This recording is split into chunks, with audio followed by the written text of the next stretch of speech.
दिया हूँ उदाहरण कैसे बनाया जाता है।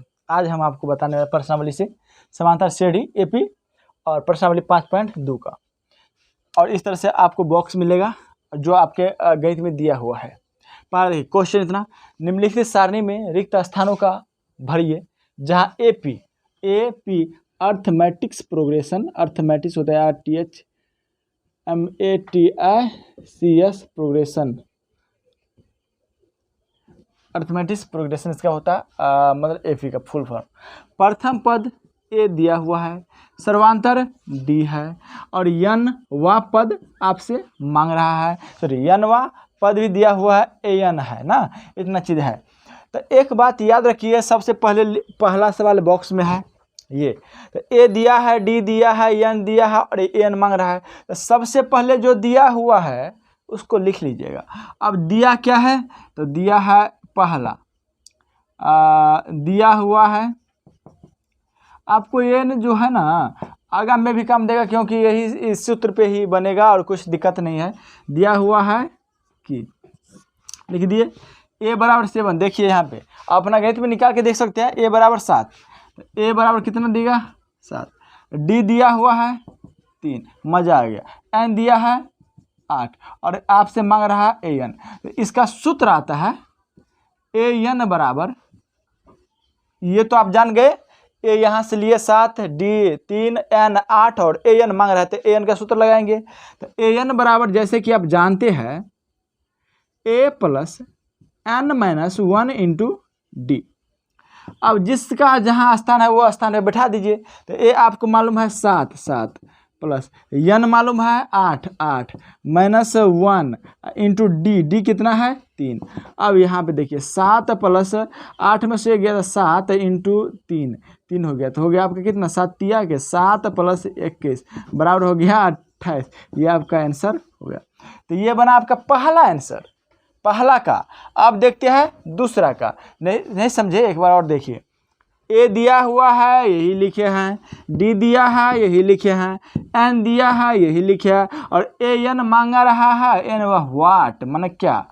तो इसका सूत्र आता है, चाहे आप पढ़े होंगे कि Tn बराबर a + n - 1 × d होता है, तो इसी तरह से यह भी होता है कि an बराबर a + n - 1 × d होगा। इसमें कोई दिक्कत वाली बात नहीं है, लेकिन इसका सूत्र है तो जो जिसका स्थान है वहाँ पर रख दिया है।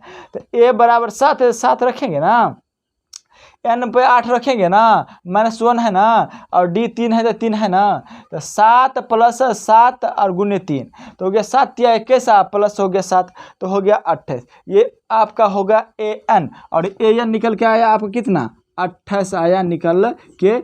ये आपका पहला आंसर जो आपको इस बॉक्स में भरा जाएगा। अब दूसरा देखते हैं, दूसरा क्या है सर जी। तो दूसरा में देखिए a दिया हुआ है, दूसरा हल a बराबर कितना दिया हुआ है, a बराबर -18 दिया है, ठीक है। और d दिया है कुछ नहीं, मतलब d जो है आपसे मांग रहा है।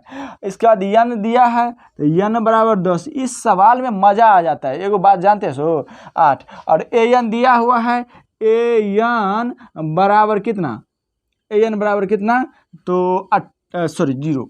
तो यहाँ पे देखिए, यहाँ पे कुछ दिक्कत नहीं होगा, लेकिन यहाँ पे हो जाता है क्या कि दो सवाल बनाते हैं तो एगो थोड़ा देखने में दिक्कत हो गया होगा, क्योंकि हमारे पास इतना सुविधा है नहीं, क्योंकि हम बोर्ड पे पढ़ाते हैं। इसमें जो मिटाने में भी थोड़ा कष्ट होता था, इसलिए इसमें बताते हैं। चलिए छोड़िए, कोई बात नहीं, इस तो बाद वाली बात है। n बराबर, अब एक सूत्र आता है n बराबर कि a + n - 1 × d। ये तो दीजिएगा, वो देखते इसमें दिखा रह गया, n बराबर इतना हो गया। अब a प्लस, अब a देखिए ये कितना है -18, तो -18 होगा तो अगला स्थान पे -18 दीजिए, ठीक है। लेकिन n बराबर 0 है तो 0 दीजिएगा ना, तो ये भी दिए।